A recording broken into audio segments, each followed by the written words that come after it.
नमस्कार विद्यार्थी मित्र मैत्रिणींनो, MPSC उपयुक्त चालू घडामोडी या आपल्या यूट्यूब चॅनलमध्ये सर्वांचे स्वागत आहे.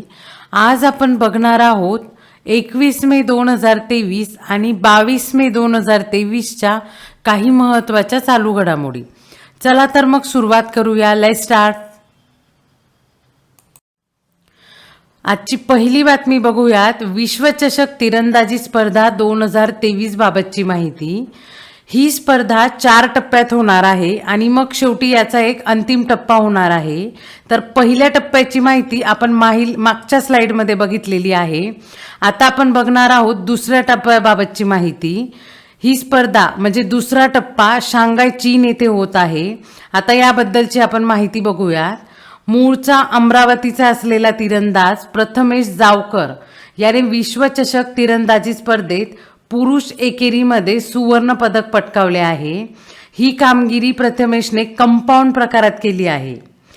ओजस देवतळे आणि ज्योती सुरेखा वेन्नम या जोडीने कंपाऊंडच्या मिश्र दुहेरी स्पर्धेत सुवर्ण पदक पटकावले आहे. पुढची बातमी बघूयात. ऑस्ट्रेलियाचे माजी क्रिकेटपटू आणि हॉकी ऑलिम्पियन ब्रायन बूथ यांचे 89व्या वर्षी निधन झाले आहे. आता ही बातमी महत्त्वाची अशी आहे कारण की एकच व्यक्ती क्रिकेटही खेळत होते आणि हॉकी खेळत होते, म्हणून यांच्यावर व्यक्तिविशेषमध्ये माहिती येऊ शकते किंवा प्रश्न येऊ शकतो. पुढची बातमी बघूयात.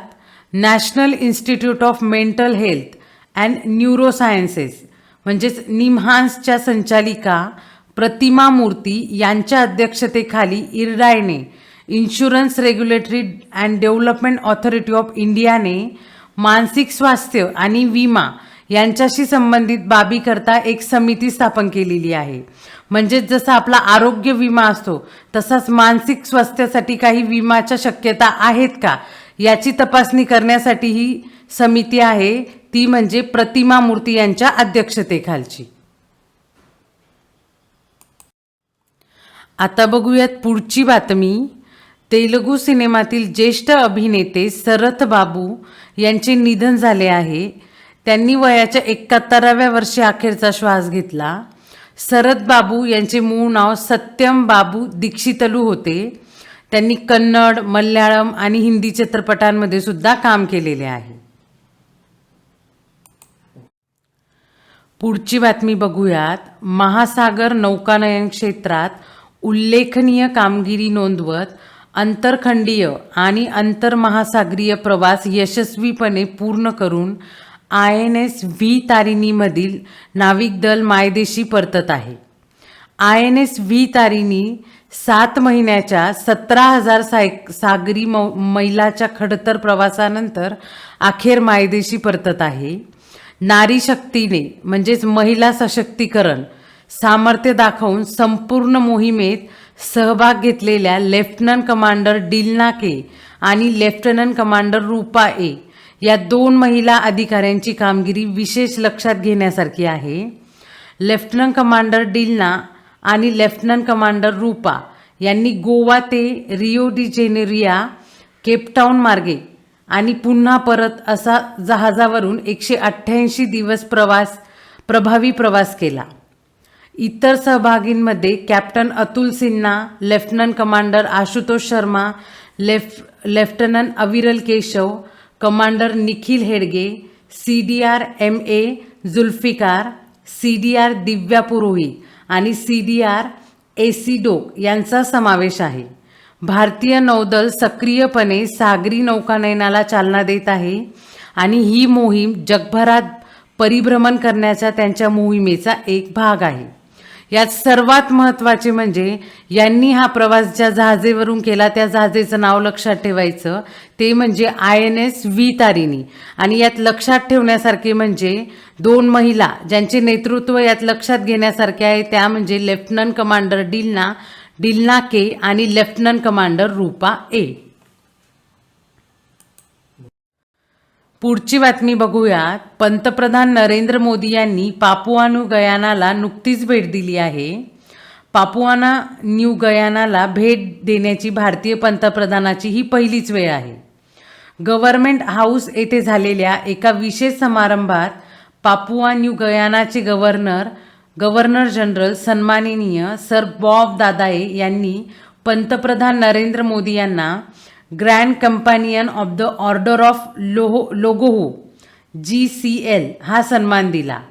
पापुआ न्यू गयाना देशातील हा सर्वोच्च नागरी सन्मान असून हा सन्मान मिळवणाऱ्याला चीफ असे संबोधले जाते. तर यात महत्त्वाचे म्हणजे नरेंद्र मोदी यांना पापुआ न्यू गयानाचा सर्वोच्च सन्मान मिळालेला आहे, तो म्हणजे Grand Companion of the Order of Logohu आणि हा सन्मान मिळवणाऱ्याला चीफ असे म्हटले जाते. पुढची बातमी बघूयात. पश्चिम रेल्वेने खार आणि नायगाव या रेल्वे स्थानकांशेजारी मिनी पवनचक्क्या बसवल्या आहेत. या मिनी पवनचक्क्या म्हणजेच विंड टर्बाईन्स असे टर्बाईन्स आहेत. अशा प्रकारचा हा देशातील पहिलाच प्रकल्प आहे. शेजारून क्रॉस होणाऱ्या लोकलच्या वाऱ्यामुळे त्या फिरतील. त्यामुळे या पवनचक्क्यांमध्ये विद्युत निर्मिती होणार आहे. लोकल ट्रेन ही 50 ते 100 किलोमीटर प्रति तास वेगाने धावत असते. त्यामुळे या धावत्या लोकलमुळे प्रचंड वाऱ्याची निर्मिती होते आणि निर्माण होणाऱ्या वाऱ्याच्या झोतामुळे विंड टर्बाईन्सचे म्हणजेच पवनचक्क्यांचे ब्लेड फिरवले जातील. या फिरत्या मिनी पवनचक्क्यांद्वारे तब्बल 1 किलोवॅट ते 10 किलोवॅटपर्यंत वीज निर्माण होऊ शकते. जर हा प्रकल्प यशस्वी झाला तर या पवनचक्क्या अनेक स्थानकांवर तसेच रुळांवर प्रस्थापित केल्या जातील. हा प्रकल्प महत्त्वाचा याकरता आहे कारण सध्या आपण नवीकरण ऊर्जेवर खूप भर देत आहोत. त्यामुळे हा प्रकल्प महत्त्वाचा आहे. यात महत्त्वाचे म्हणजे या पवनचक्क्या किंवा हे टर्बाईन्स कोणत्या रेल्वे स्थानकावर बसवले गेले आहे तर खार आणि नायगाव या रेल्वे स्थानकांशेजारी हे बसवले गेले आहे. आणि कुठल्या रेल्वेने तर पश्चिम रेल्वेने हा प्रकल्प सुरू केलेला आहे. पुढची बातमी बघूयात. अखिल भारतीय मराठी नाट्य परिषदेची पंचवार्षिक निवडणूक पार पडली आहे. अध्यक्षपदासाठीची निवडणूक पार पडली असून अखिल भारतीय मराठी नाट्य परिषदेच्या अध्यक्षपदी प्रशांत दामले यांची निवड झाली आहे. प्रसाद कांबळी यांचे आपले पॅनल आणि प्रशांत दामले यांचे रंगकर्मी समूह या 2 गटांमध्ये ही लढत होती. अध्यक्षपद प्रशांत दामले यांनी जिंकलेले आहे. अध्यक्षपदी प्रशांत दामले प्रचंड बहुमताने निवडून आले आहेत. त्यांना 60 पैकी 50 मत पडली आहेत. पुढची बातमी बघूयात. भारतीय जलतरण महासंघाच्या अध्यक्षपदी RN जयप्रकाश यांची फेरनिवड करण्यात आली आहे. जलतरण म्हणजे स्विमिंगच्या महासंघात RN जयप्रकाश यांची निवड करण्यात आली आहे. पुढची बातमी बघूयात. इंग्लिश प्रीमियर 2022-23चे विजेतेपद हे मँचेस्टर सिटीने पटकावले. आतापर्यंत हे मँचेस्टर सिटीचे सलग 3रे आणि एकूण 90 विजेतेपद आहे. इंग्लिश प्रीमियर ही स्पर्धा एक फुटबॉल स्पर्धा आहे, हे इथे लक्षात ठेवायचे. आणि ही सलग 3ऱ्यांदा मँचेस्टर सिटीने जिंकलेली आहे. पुढची बातमी बघूयात. इटालियन ओपन 2023 या टेनिस स्पर्धेत कझाकिस्तानच्या एलिना रायबाकिनाने महिला एकल या प्रकारात ही स्पर्धा जिंकली आहे. एलिनाने अंतिम सामन्यात युक्रेनच्या एनहेलिना कानिनिनाला पराभूत केले आहे. ही स्पर्धा क्ले कोर्टवर खेळवली गेली आहे. यात सर्वात महत्त्वाचे म्हणजे टेनिसच्या वेगवेगळ्या स्पर्धा होतात, जसे की Italian open, French open, Wimbledon. तर ह्या स्पर्धा वेगवेगळ्या कोर्टवर म्हणजे त्यांचं ग्राउंड असतं त्याला कोर्ट म्हटलं जातं, त्या वेगवेगळ्या कोर्टवर खेळवल्या जातात. तर ही स्पर्धा क्ले कोर्टवर खेळवली गेली आहे. जशा जशा स्पर्धा होतील तसं आपण त्याची माहिती बघत जाणार आहोत. पुढची बातमी बघूयात. Lab hopping a journey to find Indian women in a science हे पुस्तक नुकतेच प्रकाशित करण्यात आले आहे. हे पुस्तक अश्मिता डोगरा आणि नंदिता जयराज यांनी लिहिले आहे. भारतीय महिलांचे विज्ञान क्षेत्रातील योगदानावर हे पुस्तक भाष्य करते. हे पुस्तक महत्त्वाचे आहे कारण हे महिलांनी लिहिले आहे, महिलांच्या योगदानासाठी. तर लक्षात ठेवायचे, lab hopping a journey to find Indian women in a science हे पुस्तकाचे नाव. आणि हे कोणी लिहिले आहे तर अश्मिता डोगरा आणि नंदिता जयराज यांनी. पुढची बातमी बघूयात. 2000 रुपयाच्या नोटबंदीच्या पार्श्वभूमीवर क्लीन नोट पॉलिसी सध्या चर्चेत आहे. रिझर्व्ह बँक ऑफ इंडियाने 2000 रुपयाची नोट ही क्लीन नोट पॉलिसी अंतर्गत बंद केली आहे. तर आपण बघूयात काय आहे ही clean note policy. Clean note policy ही जुन्या खराब झालेल्या खोट्या नोट चलनातून बदलून नव्या आणि प्रमाणित नोटांचा पुरवठा करणे ही आहे. भारतीय रिझर्व्ह बँकेने क्लीन नोट पॉलिसी ही 1999ला सुरू केली. क्लीन नोट पॉलिसीमुळे कॅशलेस व्यवहारांना चालना मिळेल. अर्थव्यवस्थेमध्ये काळा पैसा तयार होण्यास कमी वाव मिळेल. यात महत्त्वाचे म्हणजे जुन्या नोटा, खराब झालेल्या नोटा, खोट्या नोटांच्या भीतीमुळे आपण जास्तीत जास्त व्यवहार बँकेमार्फत करू, ऑनलाईन करू, चेकच्या मार्फत करू आणि यामुळे असलेला सर्व पैसा हा बँकेत येईल आणि यामुळे बँकेत आल्यामुळे आपल्या अर्थव्यवस्थेला चालना मिळेल. आणि दुसरे म्हणजे काळा पैसा म्हणजे असा पैसा ज्याचे उत्पन्न आपण सरकारला दाखवत नाही. जर हा पैसा बँकांमध्ये आला तर कर संकलन वाढेल आणि कर संकलन वाढल्यामुळे पायाभूत सुविधांवर खर्च वाढेल, पायाभूत सुविधांचा विकास होईल आणि आपल्या अर्थव्यवस्थेला वाव मिळेल. पुढची बातमी बघूया. संयुक्त राष्ट्राच्या अन्न आणि शेती संस्थेने म्हणजेच फूड अँड ॲग्रिकल्चर ऑर्गनायझेशनने जाहीर केल्याप्रमाणे नैसर्गिकरित्या तयार करण्यात आलेल्या मधाच्या उत्पादनात चीन हा जगात सर्वप्रथम आहे. नैसर्गिकरित्या उत्पादन केलेल्या मधाच्या याच्यात चीन हा जगात सर्वप्रथम आहे. या यादीत भारताचा 6वा क्रमांक लागतो, तर अमेरिका ह्या यादीत 9व्या क्रमांकावर आहे. ही यादी 2021 साठी प्रसिद्ध केलेली आहे. एल सॅल्व्हॅडोर या देशात सन सॅल्व्हॅडोर या स्टेडियममध्ये होणाऱ्या फुटबॉल सामन्यादरम्यान झालेल्या चेंगराचेंगरीत 12 लोकांचा मृत्यू झाला आहे. सामन्याच्या तिकीट खरेदीच्या वेळी वायफाय स्पीड कमी झाल्याने QR कोडवरून पैसे देण्यास समस्या होत असल्याने हा अपघात झाल्याचे म्हटले जात आहे. एल सॅल्व्हॅडोर हा देश आधीही एका गोष्टीसाठी चर्चेत होता, तर ती गोष्ट कुठली? एल सॅल्व्हॅडोरने 2021 मध्ये बिटकॉईनला अधिकृत चलन म्हणून मान्यता दिली होती आणि अशा अधिकृत चलन म्हणून मान्यता देणारा हा पहिलाच देश होता. त्यामुळे त्यावेळेस एल सॅल्व्हॅडोर हा चर्चेत होता आणि आता ह्या गोष्टीमुळे हा देश चर्चेत आहे. पुढची बातमी बघूयात. इटलीच्या प्रसिद्ध त्रेवी फाउंटेन येथे अल्टिमा जेनराजिओन या समूहाने फाउंटेनच्या पाण्यात कोळसा टाकून हवामान बदलाला विरोध केला. जीवाश्म इंधनांवर दिलेली सबसिडी इटली सरकारने रद्द केली. याचा विरोध म्हणून हे प्रदर्शन आयोजित करण्यात आले होते. पुढची बातमी बघूयात. कर्नाटकच्या सीमेला लागून राहणाऱ्या लोकांसाठी सरकारने म्हैसाळ उपसा सिंचन योजनेतून पाणी पुरवण्याचा निर्णय घेतला आहे. त्यासाठी म्हैसाळ सिंचन योजनेचा विस्तार करण्याचे ठरवले आहे. हा प्रकल्प कृष्णा नदीवर सांगली जिल्ह्यात आहे.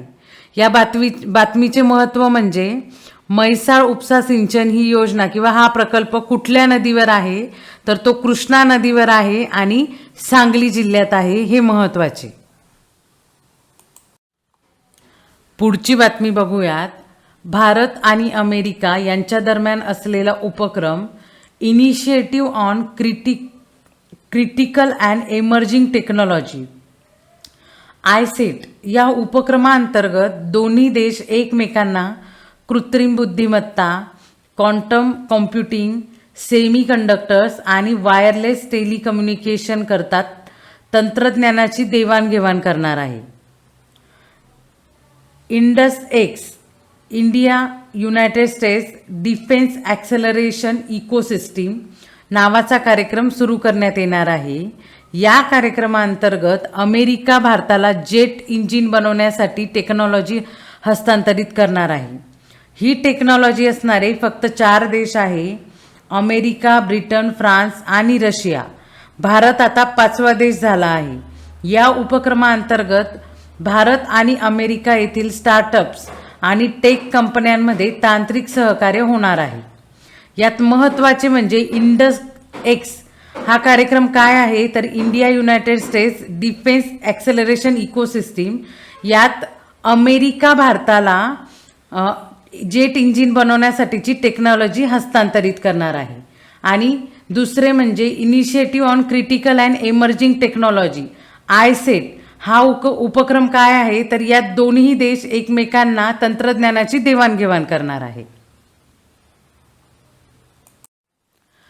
पुढची बातमी बघूयात. ही एक वन लायनर आहे. माजी बास्केटबॉलपटू किरण अजित पाल यांचे नुकतेच अल्पशा आजाराने निधन झाले आहे. यात महत्त्वाचे म्हणजे व्यक्तिविशेषमध्ये यांच्यावर प्रश्न येऊ शकतो की किरण अजित पाल हे कुठल्या खेळासंबंधित होते तर ते बास्केटबॉल संबंधित होते, हे लक्षात ठेवायचे. पुढची बातमी बघूयात. वाराणसी उत्तर प्रदेश येथील लाल बहादूर शास्त्री विमानतळ हे देशातील पहिले रीडिंग लॉन्च असलेले विमानतळ ठरले आहे. तर रीडिंग लॉन्च म्हणजे काय? ही एक प्रकारची लायब्ररी आहे. आता ज्यावेळी आपण विमानतळावर आपल्या विमानाची वाट बघत असू त्यावेळेस या लायब्ररीत जाऊन आपण पुस्तक वाचू शकतो. तर ही लायब्ररी कुठे आहे? लाल बहादूर शास्त्री विमानतळावर, वाराणसी उत्तर प्रदेश येथे. पुढची बातमी बघूयात. इटालियन फॅशन हाऊस गुचीने भारतीय अभिनेत्री आलिया भट्टला पहिला इंडियन ग्लोबल ॲम्बेसेडर म्हणून नियुक्ती केली आहे. ही एक वन लायनर म्हणून लक्षात ठेवायची. पुढची बातमी बघूयात. लंडन स्टॉक एक्सचेंजने घोषणा केली की भारतातील हैदराबाद येथे प्रौद्योगिक केंद्र स्थापन करणार आहे, म्हणजेच टेक्नॉलॉजी हब स्थापन करणार आहे. या केंद्राच्या स्थापनेने जवळजवळ 1000 लोकांना रोजगार मिळणार आहे. तर हे केंद्र कोण स्थापन करणार आहे? लंडन स्टॉक एक्सचेंज स्थापन करणार आहे हैदराबाद येथे, हे लक्षात ठेवायचे. पुढची बातमी बघूयात. नुकतंच भारतीय रिझर्व्ह बँकेने ग्रीन वॉशिंगला रोखण्याकरता ग्लोबल फायनान्शियल इनोव्हेशन नेटवर्क सोबत करार केला आहे. तर काय आहे ग्रीन वॉशिंग? ज्यावेळी एखादी कंपनी स्वतःच्या उत्पादन विक्रीसाठी जाहिरात करून ग्राहकाला असे भासवते की त्या उत्पादनाच्या खरेदीमुळे पर्यावरणाचं संवर्धन होत आहे, पण प्रत्यक्षात ती कंपनी पर्यावरणाच्या संवर्धनासाठी काहीच करत नाही किंवा त्या विकलेल्या उत्पादनामुळे पर्यावरणाला काहीच फायदा होत नाही, यामुळे ग्राहकाची फसवणूक होते. अशा प्रकाराला ग्रीन वॉशिंग म्हणतात. याचं एक उदाहरण बघू आपण. समजा एखादी पेपर बनवणारी कंपनी आहे आणि ती तिच्या ॲडव्हर्टाईजमध्ये सांगते की आम्ही आमचा पेपर इको फ्रेंडली म्हणजेच उसाच्या लगद्यापासून बनवतोय, पण प्रत्यक्षात त्यांचा पेपर जो बनलेला असतो तो वृक्षतोडीपासून बनलेला आहे. यामुळे ग्राहकाची फसवणूक होते. याला आपण म्हणू शकतो green washing. Global financial innovation network ही संस्था ग्राहकांच्या आर्थिक हितासाठी काम करत असते. या संस्थेची स्थापना 1970ला झालेली आहे. पुढची बातमी बघूयात. उत्तर प्रदेशच्या यमुना ऑथॉरिटीने भारतातील पहिली पॉड टॅक्सी सेवा सुरू केली आहे. ही टॅक्सी सेवा नोएडा एअरपोर्ट ते फिल्म सिटी दरम्यान चालणार आहे. पॉड टॅक्सी एक इलेक्ट्रॉनिक स्वयंचलित वाहन आहे जे वेगाने मर्यादित प्रवासी वाहू शकते. यात महत्त्वाचे म्हणजे की पॉड टॅक्सी ही सेवा कोणी सुरू केली आहे तर उत्तर प्रदेशच्या यमुना ऑथॉरिटीने ही सुरू केलेली आहे आणि ही अशी पहिलीच आहे भारतातली. आणि ही टॅक्सी कुठून कुठपर्यंत आहे तर नोएडा एअरपोर्ट ते फिल्म सिटी दरम्यान ही आहे. पुढची बातमी बघूयात. शिमला पोलिसांनी शहरातील वाहतूक व्यवस्था सुरळीत करण्याकरता 1 मिनिट ट्रॅफिक लाईट प्लॅन कार्यक्रम सुरू केला आहे. तर आपण बघूयात 1 मिनिट ट्रॅफिक लाईट प्लॅन काय असतो. तर ज्यावेळेस नॉर्मल गर्दीचा फ्लो असतो त्यावेळेस सिग्नलला 30 सेकंदासाठी गाडी थांबवली जाते आणि 30 सेकंदासाठी गाड्या सोडल्या जातात. हे सायकल कंटिन्यू चालू असतं, 30 सेकंदासाठी थांबवणे आणि 30 सेकंदासाठी सोडणे. पण ज्यावेळेस पीक अवर्स असतात किंवा खूप गर्दी असते त्यावेळेस 1 मिनिट ट्रॅफिक लाईट प्लॅन लागू केला जातो. तर तो म्हणजे 40 सेकंदासाठी गाड्या थांबवल्या जातात आणि 20 सेकंदासाठी गाड्या सोडल्या जातात आणि परत हे सायकल कंटिन्यू केलं जातं. तर त्याला म्हटलं जातं 1 मिनिट ट्रॅफिक लाईट प्लॅन. आणि हा कोणी सुरू केला आहे तर शिमला पोलिसांनी हा कार्यक्रम सुरू केला आहे. पुढची बातमी बघूयात. उत्तर प्रदेश सरकारने स्कूल हेल्थ प्रोग्राम सुरू केला आहे. या कार्यक्रमाअंतर्गत शाळेत शिकणाऱ्या विद्यार्थ्यांसाठी डिजिटल हेल्थ कार्ड तयार करण्यात येणार आहे. अशा प्रकारे विद्यार्थ्यांचे डिजिटल हेल्थ कार्ड बनवणारे उत्तर प्रदेश हे पहिलेच राज्य आहे.